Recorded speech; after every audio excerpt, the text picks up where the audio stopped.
اللہ یصطفی من الملائکۃ رسلا ومن الناس، یہ چناؤ، یہ انتخاب، یہ سلیکشن، یہ اصطفاء و اجتباء اللہ کی ہے کہ اس نے فرشتوں سے بھی چناؤ کیا اور انسانوں سے بھی چناؤ کی۔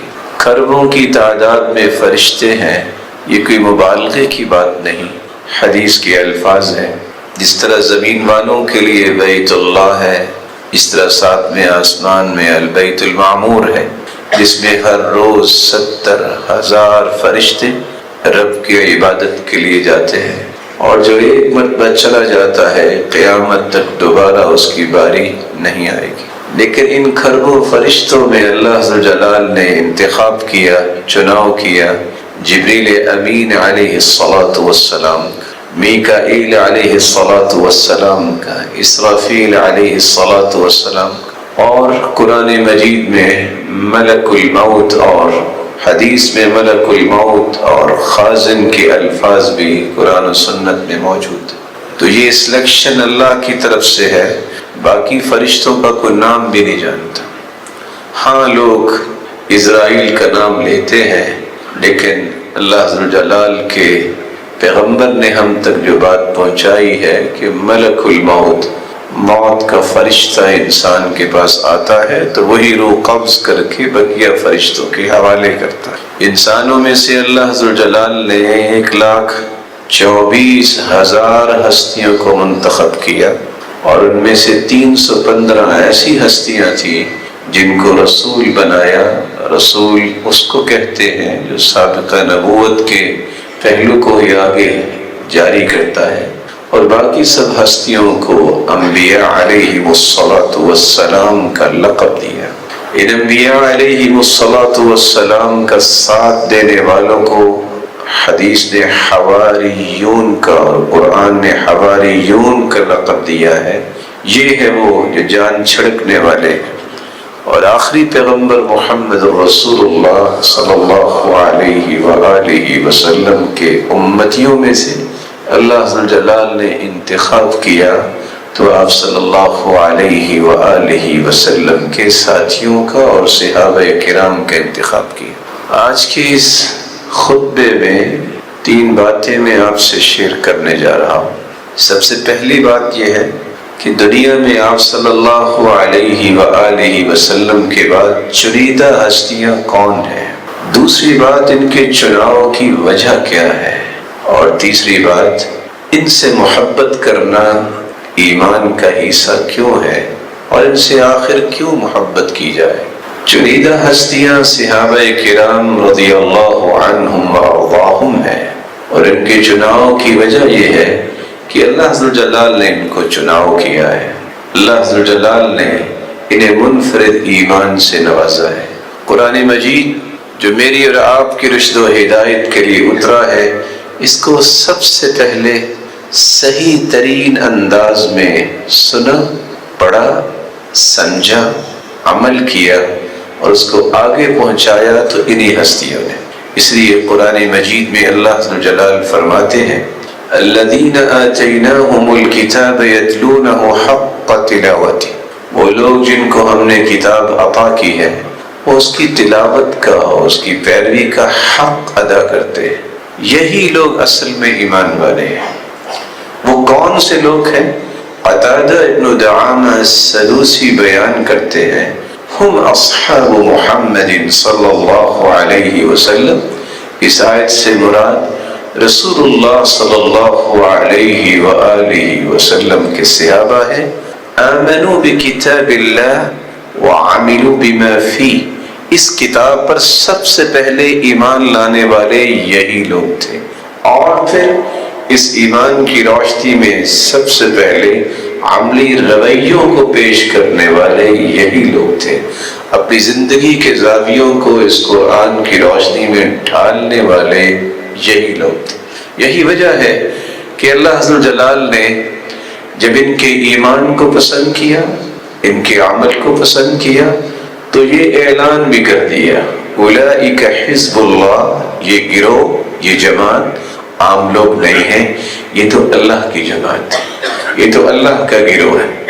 اور ساتھ ہی اللہ کے رسول صلی اللہ علیہ وآلہ وسلم پر ایک آیت نازل ہوئی، اور وہ آیت کیا ہے؟ دنیا میں کسی شخص کی سلیکشن جب کی جاتی ہے تو اسے ایک پروسیجر سے گزرنا پڑتا ہے، وہ کسی جگہ بیٹھ کے ایگزام دیتا ہے، اور ایگزامینر وہی ہوتا ہے جو اس سے کم از کم قابل ہوتا ہے۔ اگر آج ماسٹر کا امتحان لینے کے لیے کوئی جائے گا تو میٹرک پاس تو نہیں جائے گا، بلا شبہ اس کی تعلیم اس سے زیادہ ہوگی۔ اگر پی ایچ ڈی کا وائوا ہو رہا ہے تو کوئسچننگ جو ہو رہی ہے وہ اس شخص کی طرف سے ہو رہی ہوتی ہے جو یہ درجہ طے کر چکا ہے۔ لیکن حیرانگی کی بات ہے کہ اتنی عظیم ہستیاں ہیں کہ ان کے امتحان کا جو ذمہ ہے اللہ نے مخلوق پہ چھوڑا ہی نہیں ہے۔ کیوں؟ مخلوق میں ان جیسا تھا ہی کوئی نہیں، اس لیے کسی کو ان کا امتحان لینے کا مجاز ہی نہیں بنایا گیا، کسی کی شان کے لائق ہی نہیں ہے کہ منصف بنے اور جج بن کے بتائے کہ یہ پاس ہیں کہ نہیں۔ اس لیے قرآن کہتا ہے اولئک الذین امتحن اللہ قلوبہم للتقوی، خود اللہ ذو الجلال نے ان ہستیوں کا امتحان لیا اور انہیں کامیاب قرار دے دیا۔ صرف ایک مرتبہ نہیں، فوراً قرآن مجید ہمیں یہ بتاتا ہے اولئک ہم الفائزون، اولئک ہم المفلحون۔ اللہ ذو الجلال کے امتحان میں کامیاب قرار پانے والے، کامیابی اور کامرانی حاصل کرنے والے اور فوز و فلاح پانے والے یہی لوگ ہیں جو رسول اللہ صلی اللہ علیہ وآلہ وسلم کے صحابہ ہیں۔ پھر رسول اکرم صلی اللہ علیہ وسلم کو جب یہ خوشخبری دے دی گئی اور ان کے ذریعے امت کو بتا دیا گیا یہ کامیاب ہے، یہ فوز و فلاح پانے والے ہیں، کس بات میں؟ اس کی بھی نشان دیکھی اولئک ہم الراشدون، رشد و ہدایت ان کے بعد ختم ہے، جو اللہ نے ان کو عطا کر دی ہے وہ کسی اور کے نصیبے میں نہیں ہے۔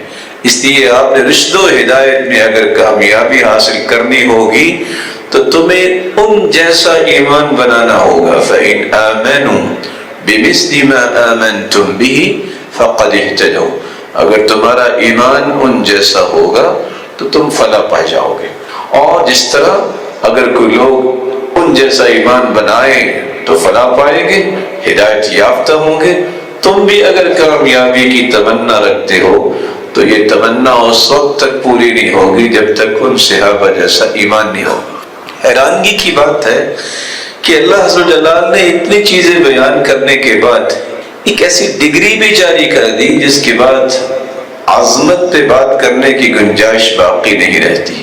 والسابقون الاولون من المہاجرین والانصار والذین اتبعوهم بإحسان، وہ سبقت لے جانے والے مہاجرین اور انصار جنہوں نے مکہ سے مدینہ ہجرت کی، بیوی بچے چھوڑے، مال و دولت چھوڑا، رشتہ داروں کو چھوڑا، صرف اللہ اور اس کے رسول کی محبت کی بقا کے لیے انہوں نے ہجرت کی۔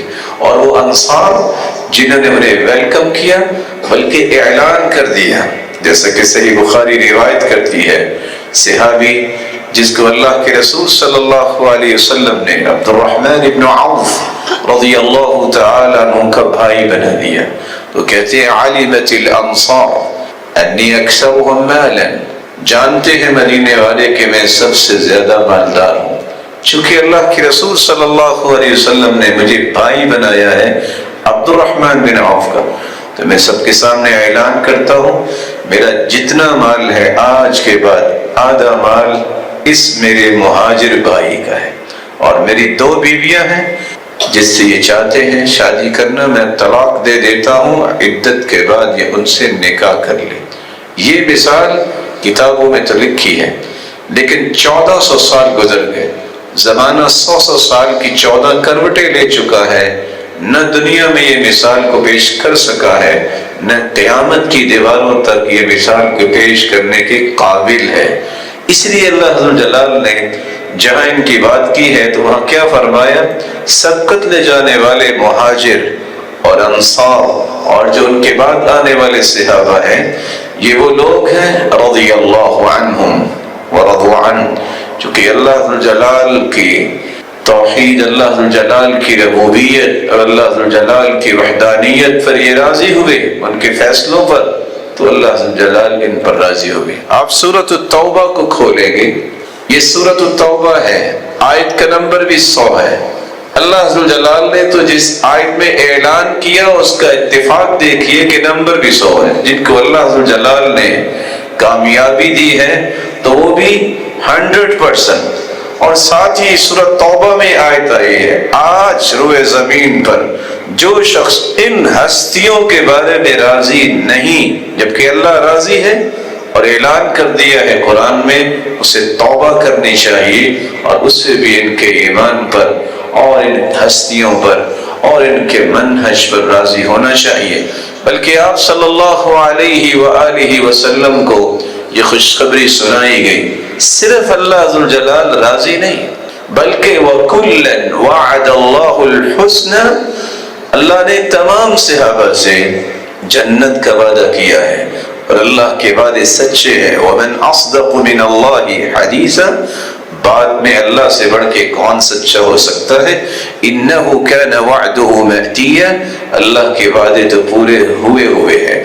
اسی لیے امام ابن تیمیہ رحمۃ اللہ علیہ فرمایا کرتے تھے فَكُلُّ مَنْ أَخْبَرَ اللَّهُ عَنْهُ أَنَّهُ رَضِيَ عَنْهُ فَإِنَّهُ مِنْ أَهْلِ الْجَنَّةِ، قرآن و سنت کے دلائل کو دیکھنے سے پتہ چلتا ہے ہر وہ شخص جس کے بارے میں اللہ نے یہ خبر دے دی ہے کہ اللہ اس سے راضی ہے، اس کا مطلب یہ ہے کہ وہ جنتی ہے۔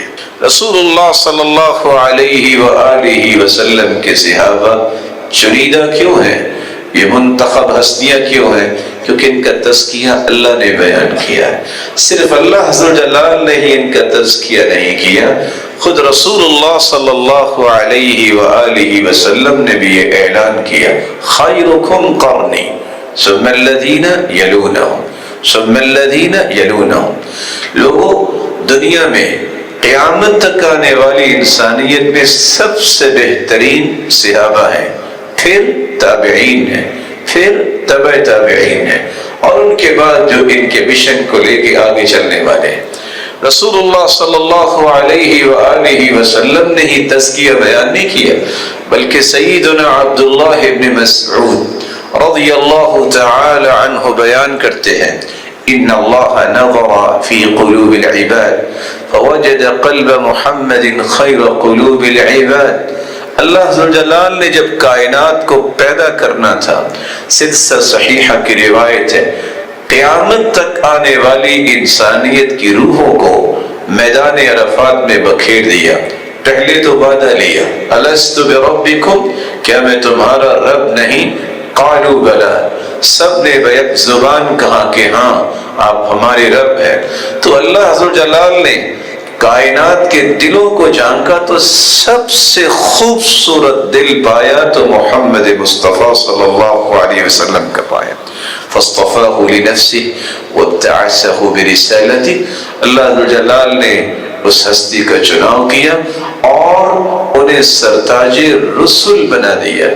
ثم نظر في قلوب العباد بعد قلب محمد صلى الله عليه وسلم فوجد قلوب أصحابه خير قلوب العباد۔ پھر اللہ ذوالجلال نے مخلوق کے دلوں کو دیکھا تو سب سے پیارے دل رسول اللہ صلی اللہ علیہ وسلم کے بعد صحابہ کرام کے دلوں کو پایا، فجعلهم وزراء لنبيه يقاتلون على دينه۔ تو اللہ ذوالجلال نے ان ہستیوں کو اپنے محبوب کا وزیر بنا دیا، جنہوں نے اللہ کے رسول کے دین کو ہم تک منتقل کرنے کے لیے اپنی زندگیاں کھپا دی۔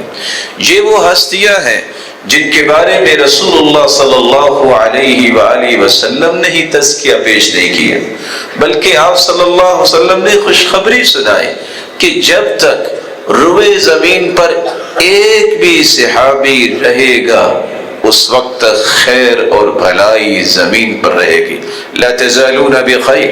واصلہ ابن اسقع رضی اللہ تعالی عنہ روایت کرتے ہیں، آپ صلی اللہ علیہ وسلم نے فرمایا، لا تزالون بخیر ما دام فیکم من رآنی وصاحبنی، جب تک ایک بھی صحابی زندہ رہے گا لوگوں تم خیر و بھلائی کے ساتھ رہو گے۔ پھر آپ نے 2 مرتبہ قسم اٹھا کے فرمایا واللہ لا تزالون بخیر ما دام فیکم من رأى من رآنی وصاحب من صاحبنی۔ اللہ کی قسم صحابہ کے بعد اگر ایک بھی تابعی زمین پر موجود رہا، جب تک رہے گا زمین پر خیر و بھلائی رہے گی۔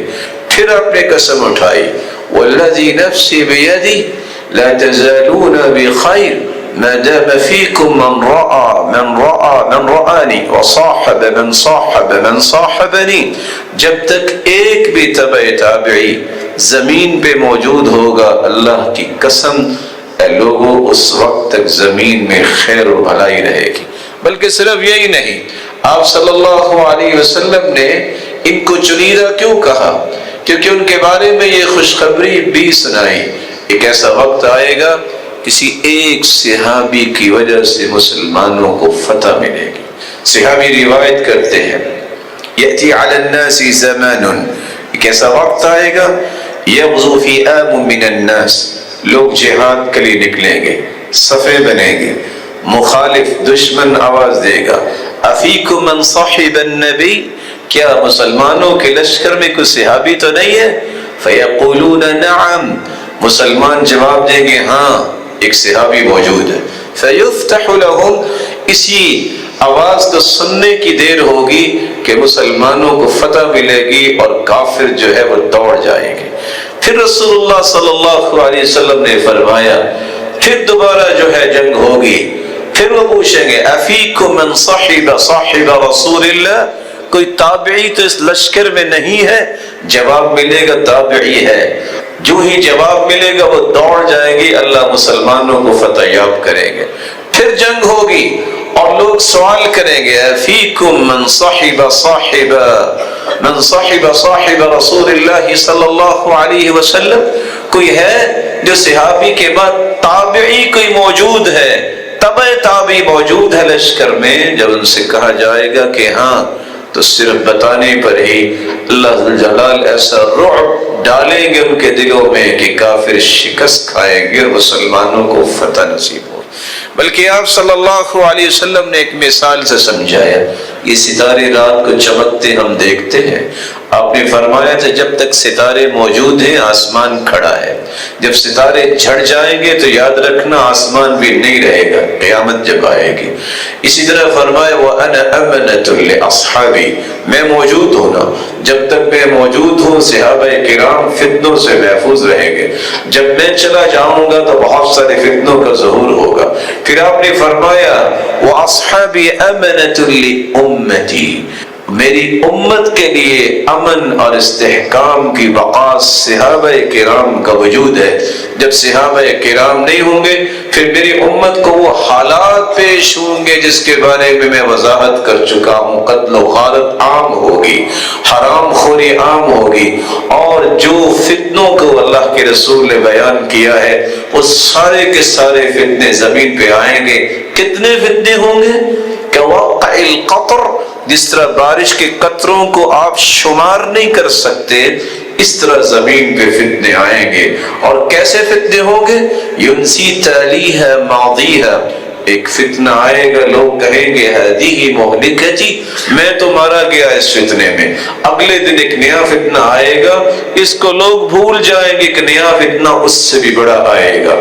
تو امت کے اندر بقا اور امت کا استحکام صحابہ کرام کی وجہ سے، اس لیے قسم اٹھائی سیدنا براء ابن عازب رضی اللہ تعالی عنہ نے، والذی نفسی بیدی لموقفهم ساعة مع رسول اللہ صلی اللہ علیہ وسلم خیر من الدنیا وما فیها، یہ دنیا اور جو کچھ اس کے اندر ہے سب کو بیچ دیا جائے تو ایک گھڑی جو کسی صحابی نے اللہ کے رسول صلی اللہ علیہ وسلم کے ساتھ گزاری ہے اس کی قیمت ادا نہیں ہو سکتی۔ ان کی ایک گھڑی دنیا اور جو کچھ دنیا میں ہے اس سے بہتر ہے۔ بلکہ دوسری روایت میں آتا ہے من عملی احدکم عمرہ، ساری زندگی تم عبادت و ریاضت میں لگا دو، وَلَوْ عُمِّرَ أَحَدُكُمْ عُمَرَ نُوح، اگر تمہیں 950 سال زندگی دے دی جائے اور تم عبادت و ریاضت میں کھپا دو تو وہ ایک گھڑی کا مقابلہ عبادت و ریاضت نہ کر پائے گی جو ایک گھڑی کسی صحابی نے رسول اللہ صلی اللہ علیہ وآلہ وسلم کے ساتھ گزاری ہے۔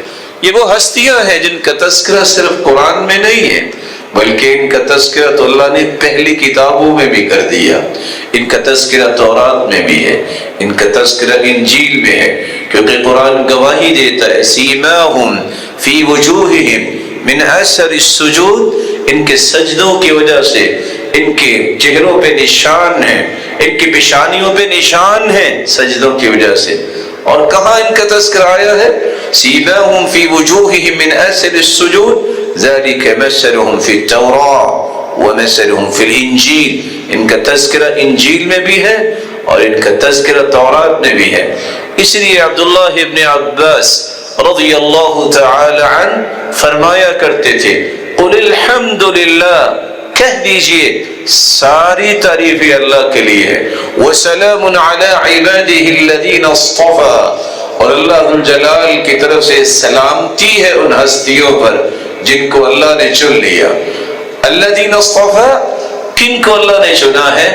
ہم اصحاب محمد، یہ رسول اللہ صلی اللہ علیہ وسلم کے صحابہ ہیں۔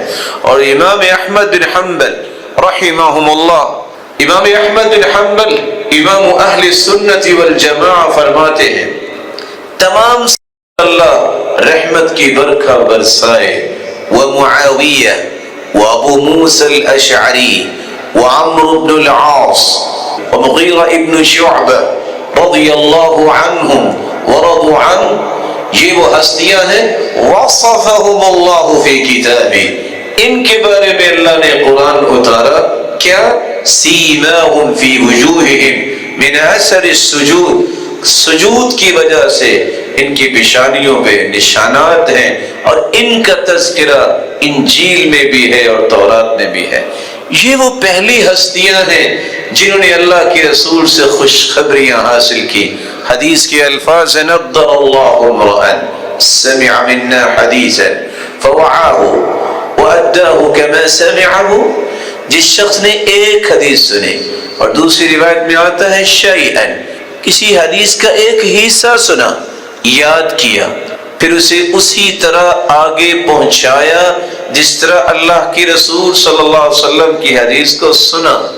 یہ وہ ہستیاں ہیں جن کو قیامت کے دن بھی اور دنیا میں بھی اللہ تر و تازگی عطا فرمائیں گے۔ سفیان ابن عیینہ رحمہ اللہ اس لیے فرمایا کرتے تھے ما منکم من احد، کوئی بھی تم میں سے ایسا شخص نہیں، ما من احد، کوئی بھی ایسا انسان نہیں جو حدیث کو یاد کرتا ہے اور پھر اسے صحیح صحیح آگے پہنچاتا ہے، الا وفی وجہہ نضرہ، اللہ ذو الجلال سے دنیا میں بھی اس کے چہرے کو رونق عطا کرتے ہیں، چمک اور دمک عطا کرتے ہیں۔ جس دن چہرے سیاہ بھی ہوں گے سفید بھی ہوں گے، یوم تبیض وجوہ وتسود وجوہ، قیامت کے دن بہت سارے چہرے سیاہ ہو جائیں گے اور بہت سارے چہرے چمک رہے ہوں گے۔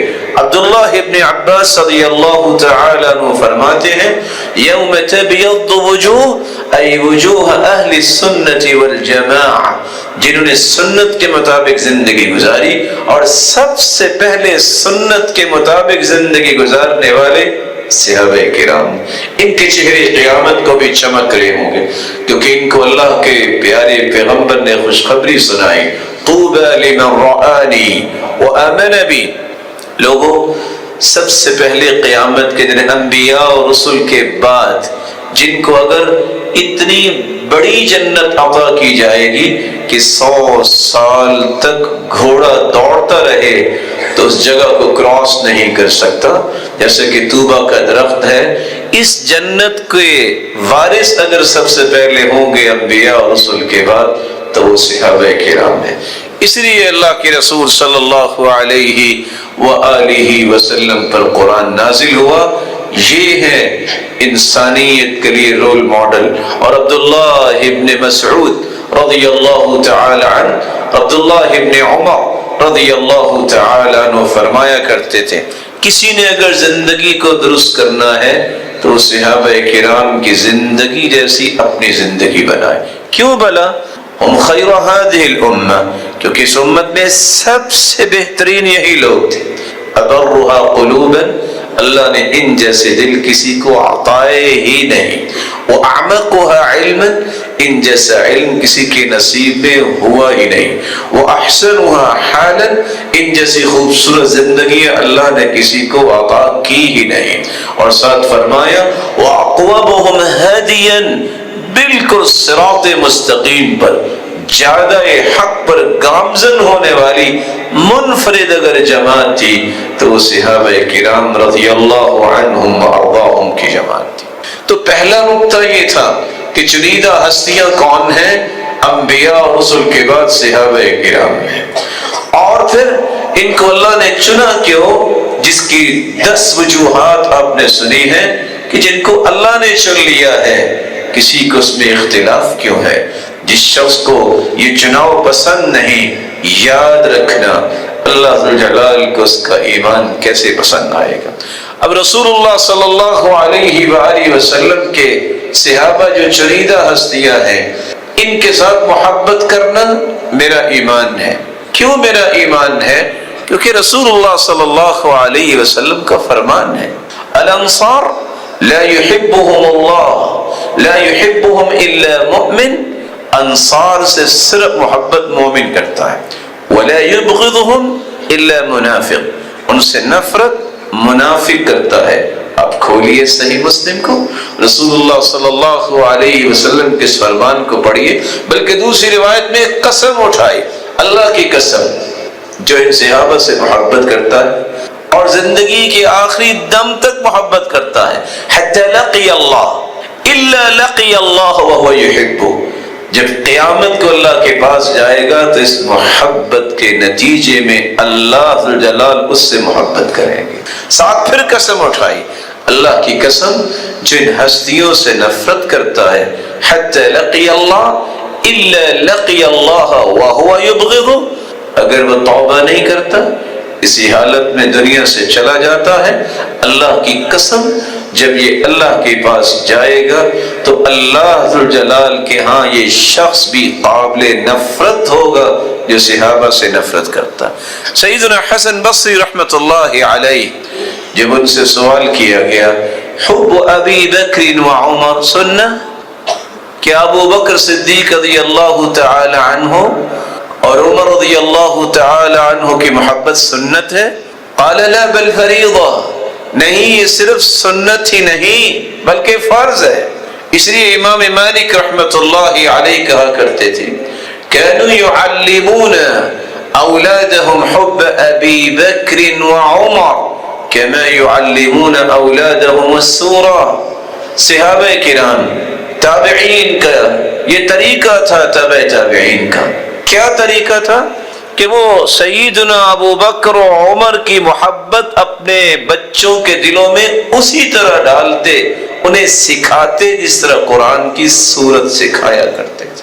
رسول اللہ صلی اللہ علیہ وآلہ وسلم کے صحابہ کی محبت میرا اور آپ کا ایمان ہونا چاہیے۔